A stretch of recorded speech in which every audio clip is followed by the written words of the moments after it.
It was a sunny afternoon, the sun was shining, and the birds were chirping. Silas thought that it was the perfect time to go hiking, so Silas got all his supplies and left the house. As Silas was walking up a hill, he tripped over on something. Silas landed with a thud.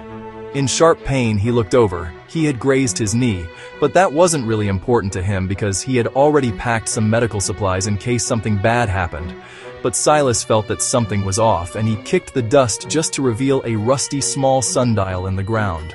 Silas picked it up and dusted the dirt off it because he had saw something written in Latin on the sundial saying, "Non lux, sed umbra regit," meaning not light, but the shadow rules. Silas rubbed the dirt from his eyes and put the sundial down. Now his knee was really bleeding, and some of the blood touched the sundial and filled the words in red. Silas tried to wipe it off, but the blood had already dried up.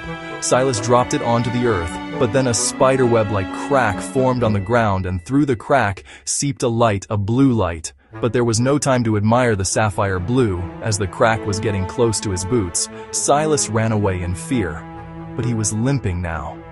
Silas felt as if the trees were watching his every move, his every step. Silas still thought about the sundial. He wanted to go back and get it, but it was too risky. But now the ground had split on both sides, and there was nowhere to go. He stood it, the midst of the cracks. And finally, the cracks swallowed him whole.